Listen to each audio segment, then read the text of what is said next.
네, 아침 뉴스룸 시간입니다. 오늘은 포스트 총선 이야기를 해볼 텐데요. 네. 지난주 총선에서 180석을 확보하면서 슈퍼 여당이 됐습니다. 민주당이. 그러면서 이제 5월 말에 개원하는 21대 국회에서도 입법 드라이브의 탄력을 얻게 될 것으로 보입니다. 네, 이와 관련해서 오늘 김만흠 한국정치아카데미 원장님 그리고 이인철 참좋은경제연구소장님과 함께 전망해 보겠습니다. 어서 오세요. 안녕하세요. 네, 안녕하세요. 네, 그럼 첫 번째 주제 먼저 준비한 영상부터 보시겠습니다. 4.15 총선으로 탄생한 여대 야소 국회. 임기를 2년 남긴 문재인 대통령은 국정 운영에 강력한 추진력을 얻게 됐습니다. 먼저 문재인 정부의 핵심 국정과제 중 하나인 검찰개혁의 완수에 이목이 집중되고 있는데요. 공수처 설치와 검경 수사권 조정은 20년 넘게 이루지 못한 오랜 개혁 과제였지만 드디어 국민의 힘으로 해낼 수 있었습니다. 꼼수 논란을 낳으며 당초 취지에서 크게 벗어나버린 연동형 비례대표제도 21대 국회에서 재논의가 불가피한 상황입니다. 또 남북관계가 교착 상태에 빠진 가운데 한반도 평화 프로세스의 지속 여부도 관심을 모으는데요. 오늘 아침 뉴스룸 여당의 총선 압승에 힘을 얻은 문재인 정부의 집권 하반기 국정 전망을 살펴보겠습니다. 이번 총선에서 여당이 압승하면서 문재인 대통령이 우리나라 최초의 마이티덕 대통령이 될 거다 뭐 이런 네. 전망이 나오고 있는데 일단 마이티덕이 무슨 의미인가요? 네, 레임덕 많이 들어보셔서 아실 겁니다. 네. 정권 말기, 정권 교체기에 대통령 또는 권력에 힘이 빠지고 권위에 힘이 빠지는 이런 시기를 두고 레임덕 현상이라고 얘기합니다. 네. 거기에 대비되는 마이티덕, 힘 있는 오리를 얘기하는 거죠. 다 오리의 비유가 되네요. 예, 원래 또 오리가 뒤뚱거리니까 그렇잖아요. 불안한데 한쪽 다리가 불편해서 정권 말리기 어려운 상황을 레임덕이라고 얘기하는데 여기에 대비되는 우리 힘 있는 정권 후반기를 지칭합니다. 네. 특히 미국에서 오바마 시기라든가 그 전에 레이건 대통령 이 당시에 정권에 대한 지지율이 높아지면서 이제 마이티덕이라는 얘기가 나왔습니다.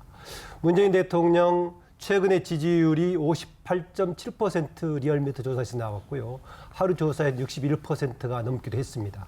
대통령의 지지율이 아마 2018년에 평양회담 직후 빼놓고 가장 높은 이런 시점입니다. 네. 대통령 지지율이 높으니까 그런 얘기가 나올 만하고요. 여기에다가 당장 이번 선거에서 여당이 180석 내를 얻었기 때문에 같이 맞물려서 대통령이 힘을 받을 거다 이런 얘기를 하고 있습니다. 네. 당장은 그 말이 맞기도 합니다. 그런데 또 앞으로도 그런 추세가 조금은 더 있습니다. 뭐냐면요. 코로나19 정국이 국가, 정부의 역할을 더 많이 필요로 하고 있습니다. 그렇기 때문에 대통령이 더 많은 역할이 필요해서 이런 기조가 필요한데 보장되는 것은 아닙니다. 180석 내를 여당이 가지고 있지만 네. 잘못하면은 국민 지지를 금방 잃을 수도 있습니다. 과거에도 그런 예가 있었고요. 또 하나 레임덕이라는 용어가 나온 게 뭐냐면은요. 차기 권력과의 교체기에 나왔던 용어이기도 합니다. 그래서 지금부터 아마 차기 대통령 누가 될 것인가 이런 얘기가 나올 겁니다. 그래서 여권 내부에서 차기 권력과의 조화 문제도 예. 대통령의 마이티덕을 유지하는 변수가 될 수 있을 겁니다. 네. 어쨌든 21대 국회가 개원하면 개헌 빼고는 다 할 수 있다 이런 말이 나올 정도로 아무튼 강력한 입법 추진력을 얻게 될 것만은 분명해 보이는데 어떤 일까지 할 수 있게 되는 건가요? 네, 지금 개헌 빼놓고는 다 할 수 있다라는 얘기가 지금 180석을 얻었기 때문에 얘기하는 겁니다. 국회 일반적인 의사결정은 대개 이제 과반수 출석으로 과반이 참여하기 때문에 과반 넘느냐가 일차적인 관문입니다. 그런데 아시다시피 현재 우리가 국회 선진화법이라고 해가지고 국회에 60% 동의를 해야만 여러 가지 관철될 수 있는 그런 조건들이 있습니다. 네. 5분의 3이죠. 그런데 지금 180이면 딱 5분의 3이 됩니다. 그러면은 그 선진화법의 한계도 뛰어넘을 수가 있습니다. 그래서 패스트트랙도 할 수가 있고 네. 또 패스트트랙이 나왔을 때 필리버스터라고 해가지고 무제한 토론 나오지 않습니까? 네. 이것도 5분의 3 이상이면은 중지를 요청할 수도 있습니다. 네. 그러니까는 개헌 빼놓고 다 할 수 있다. 개헌은 3분의 2니까 200명이 이제 넘어야 되는 것인데 그게 아닌 나머지는 다 할 수 있다는 얘기입니다. 무작정 좋은 거냐? 기존의 여소야대라든가 과반이 되지 못했을 때 또는 5분의 3이 되지 못했을 때는 수가 부족해서 뭐 못했다라고 얘기하는데요.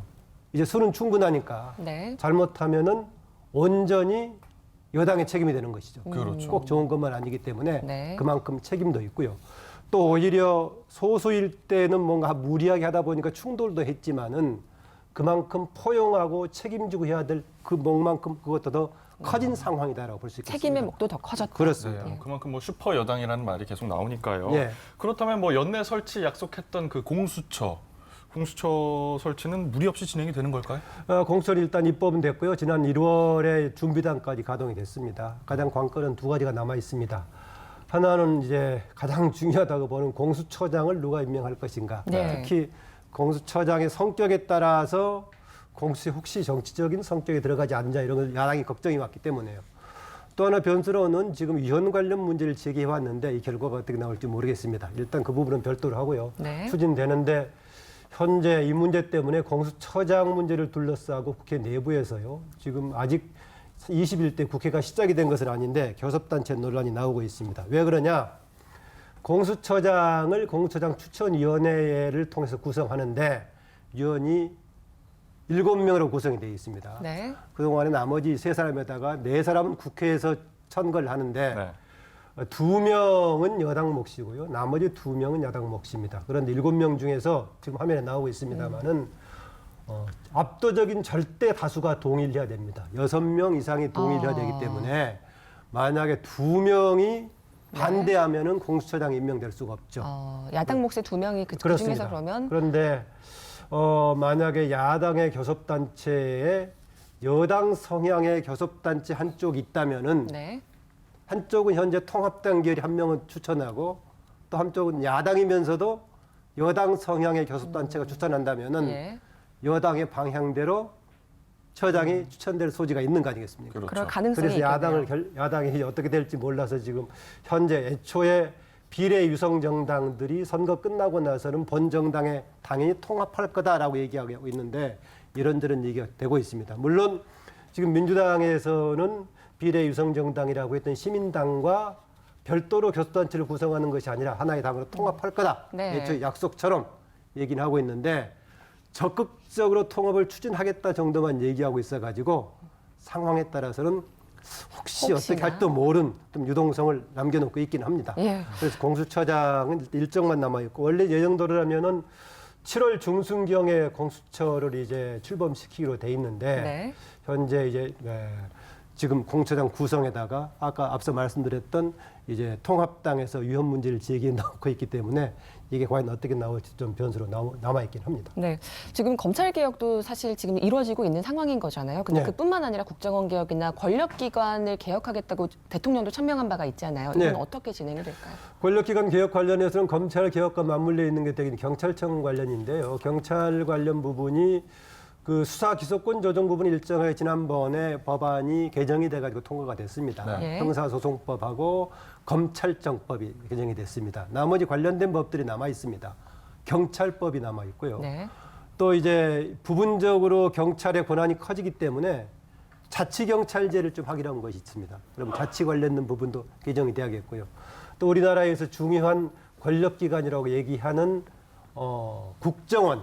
국정원은 네. 아직 제도적인 차원에서 법적인 좀 개혁이 필요하니까 이런 부분이 같이 남아 있어서 부분적인 게 필요하고요. 네. 또 하나 행정적인 차원에서 사법개혁이 진행이 됐는데 사법개혁 관련 부분도 추가적인 좀 과제가 남아 있긴 합니다.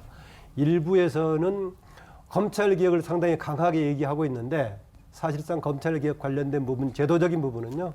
지난 이미 20대 국회에서 많이 됐습니다. 네. 또 정치적인 차원에서는 간혹 윤석열 총장 체제를 가지고 이런저런 얘기가 나오고 있는데요. 그것은 제도적인 문제하고 상관이 없고 정치적인 기세로 좀 일부에서 네. 밀어보려고 하고 있는데 좀 그것은 바람직해 보이진 않습니다. 네. 지금 당선인들 보면 판사 출신이나 뭐 경찰 출신들이 있잖아요. 이런 네. 부분도 좀 변수가 될 수 있을까요? 되게 경찰 출신들은 경찰 개혁에 앞장서겠다. 판찰 출신들은 지금 화면에 3사람 나오고 있는데 이번에 새로 가세안요 예. 나오고 있는데 사법개혁에 앞장서겠다라는 것인데 아무래도 경험이 있기 때문에 도움은 되겠죠. 그러나 기존에도요. 추미애 전 여당 대표를 비롯해가지고 네. 네. 판사 출신들이 많이 있습니다. 많았죠. 그래서 판사 출신들이 없어서 사법개혁을 못하는 것은 아니고요. 아무래도 이제 판사 출신으로서 정치적인 진입하는데 명분이 사법개혁이라는 걸 내걸었습니다. 그래서 도움은 되긴 할 겁니다. 그러나 자칫 반대로 사법개혁이라는 것이 양심에 따라서 독립적으로 재판하도록 하는 것인데 사법 부분에 근무했던 네. 사람 판사들이 정치 쪽에 왔다 갔다 하면은 오히려 권력과의 유착 관계를 오히려 우려할 수 있어가지고 그런 것은 굉장히 조심해야 될 부분이 아닌가 그렇습니다. 네. 또 이번 총선에서 왜 준연동형 비례대표제가 도입이 됐는데 좀 취지가 좀 다르게 양당 구도만 결국엔 강화시켰다 이런 얘기가 나오지 않습니까? 좀 손을 보게 될까요? 당연히 손 보게 됩니다. 그렇게 됐습니다. 취지가 사표 줄이고 소수 정당들도 활성화시키겠다라고 했는데 이번에 양당 더 강화된 이런 상황이고 하는데 최근 여론조사에서 보면은 조금 높게 지금 이제 부분적으로 보완이 필요하다는 얘기가 네. 나오고 있고요. 나오다시피 44.7%는 부분적인 보완. 아무래도 이것은 그 위성정당 문제를 해결하자라는 문제 같고요. 예. 근원적으로 개편이 필요하다라는 얘기가 42.5%로 부분적인 보완이 좀 높긴 합니다. 그러나 지금 이제 현재 정부 여당 쪽을 압도적인 지지가 나왔음에도 불구하고 상당수가 근원적인 폐지를 얘기하고 있다시피 여러 가지 취지로 봤을 때 근원적인 검토가 필요하다는 의견이 정치권 내부에서 다수로 나오고 있는 쪽입니다. 네, 알겠습니다. 그렇다면 이번엔 또 경제 얘기 나눠보죠. 먼저 화면으로 만나보시겠습니다. 지난달 일자리를 잃고 실업급여를 받은 사람이 역대 최다를 기록했습니다. IMF는 올해 한국의 경제 성장률은 마이너스 1.2%로 낮춰 잡았습니다. 총선 이전에도 이후에도 국민들이 느끼는 가장 큰 어려움은 경제. 코로나19는 골목 상권은 물론 항공업 등 국가 기관 산업까지 뒤흔들며 우리 경제를 위기로 몰아넣고 있는데요. 정치권에서도 경제 위기를 무겁게 인식하고 있습니다. 코로나19와 경제 후퇴라는 국난의 극복을 최우선 과제로 인식하며 그에 진력하겠습니다. 그중에서도 가장 시급한 문제는 일자리. 코로나19로 불어닥친 고용시장 충격을 줄이기 위해 정부는 어떤 대책을 내놓을까요? 또 국민들의 주거 안정을 위해 그간 추진해온 강도 높은 부동산 정책이 이번 총선으로 어떤 변화와 진전을 볼지도 관심을 모으고 있습니다. 강력한 여당과 함께 집권 후반기를 맞은 문재인 정부. 위기에 빠진 한국 경제를 살리기 위해 어떤 대책을 준비하고 있는지 함께 짚어보겠습니다.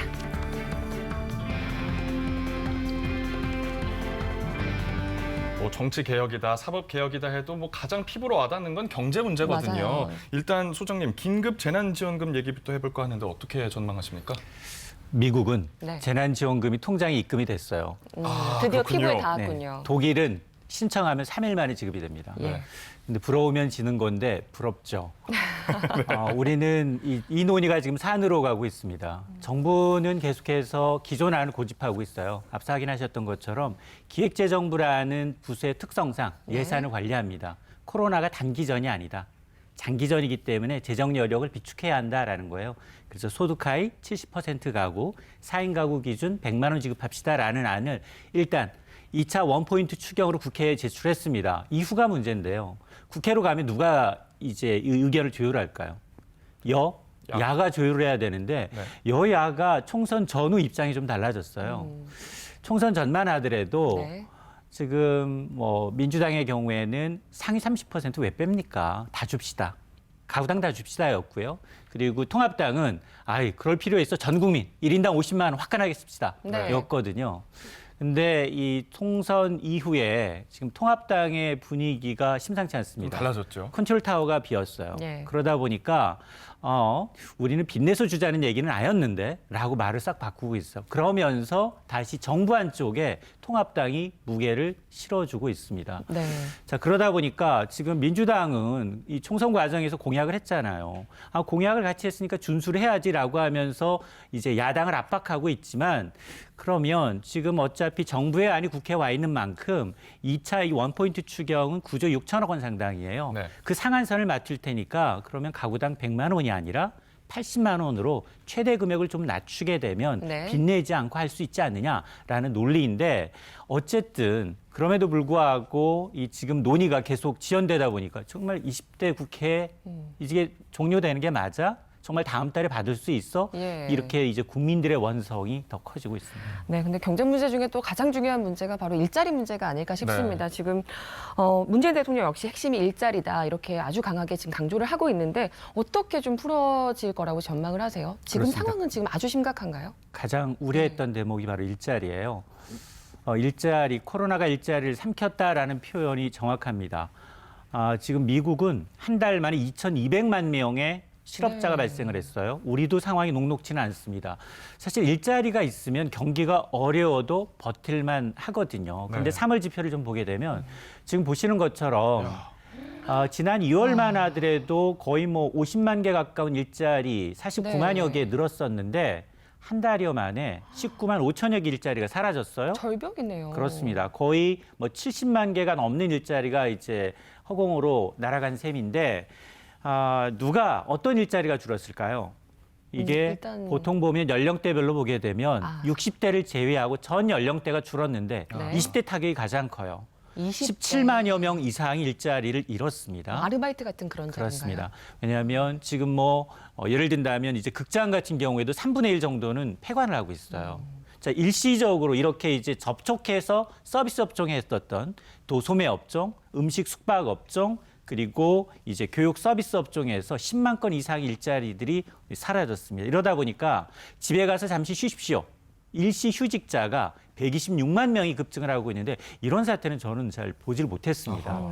자, 그러다 보니까 이게 문제는 이제 시작이다라는 거예요. 네. 이게 이런 서비스 업종에 이어서 주로 우리가 이제 양질의 일자리라고 하는 자동차 같은 제조업 쪽으로 항공과 같은 제조업 쪽으로 이전될 가능성이 높기 때문에 오늘입니다. 문재인 대통령 주재로 제5차 비상경제회의가 있는데 여기에서 논의될 주 의제가 바로 일자리, 고용 안정 패키지입니다.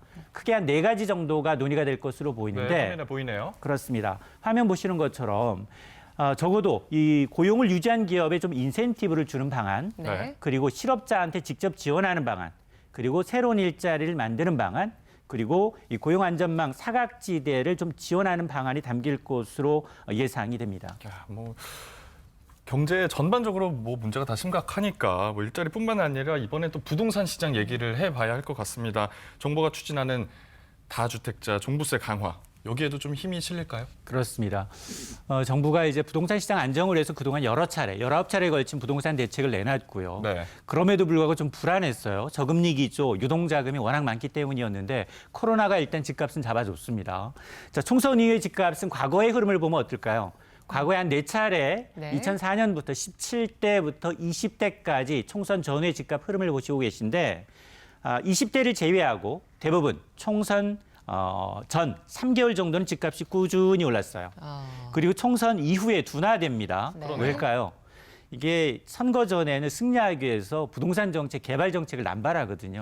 근데 부동산 정책이라는 게 이 지자체 차원에서 할 수 있는 게 거의 없거든요. 그러다 보니까 이 끝난 이후에는 공약이 그냥 공약이에요. 잘 지키지 않는 허공에. 예. 그러다 보니까 이제 집값이 떨어졌는데 그럼에도 불구하고 이제 현 정부의 정책 기조는 부동산 투기와의 전쟁뿐만이 아니라 보유세를 강화하겠다는 겁니다. 당장 고가 1주택자, 다주택자들을 대상으로 한 이 부동산 보유세는 더 강화될 수밖에 없는 상황이고 다만 이제 선거 과정에서 일부 지자체 부자 동네 가서 보유세 인하하겠습니다. 네. 종부세 인하하겠습니다라고 얘기는 했지만 선거에 졌어요. 그리고 이제 지자체 차원에서 법을 바꿀 수 있는 사항이 아니기 때문에 네. 이 부동산 안정 기조, 특히나 보유세는 원안대로 갈 가능성이 높습니다. 네. 그러면 청년들이나 무주택자 같은 경우에는 좀 더 달라지는 점들이 있을까요? 맞습니다. 네, 안정되면 좋겠는데. 주거 안정 차원에서 이제 무주택자, 청년들에 대해서는 이제 계속해서 이 주거 안정 정책은 탄력을 받을 것으로 보입니다. 특히 가장 대표적인 게 뭐냐? 전월세 상한제, 그리고 계약갱신 청구권제예요. 자, 이게 아마 이제 문재인 정부 출범 당시 밝혔던 이제 100대 국정과제에 포함되어 있기 때문에 지속적으로 추진될 가능성이 높습니다. 우선 이제 이 계약갱신 청구권이라는 건 현재 이 주택임대차 보호법에 따르면 전세 기간은 보통 2년이에요. 2년인데 지금 국회에 발의된 법안을 보게 되면 2+2. 네.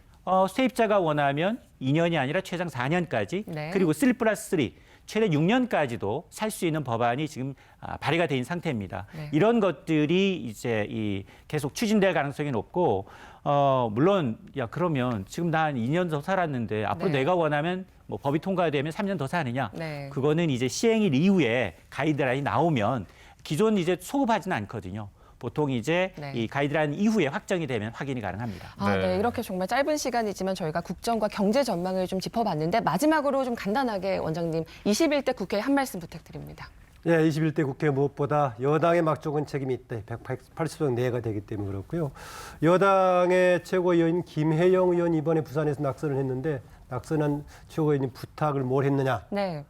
과도한 진영 싸움 하지 말자. 양심에 따라서 국회의원들이 잘 역할해달라고 부탁하고 20대 국회를 마감하겠다라는 얘기했는데 다른 의원들도 좀 이걸 참고했으면 좋겠고 하나만 추가하자면은 이번에 정당 바람이 워낙 셌는데 네. 개별 국회의원들 제 역할 잘해주기를 부탁합니다.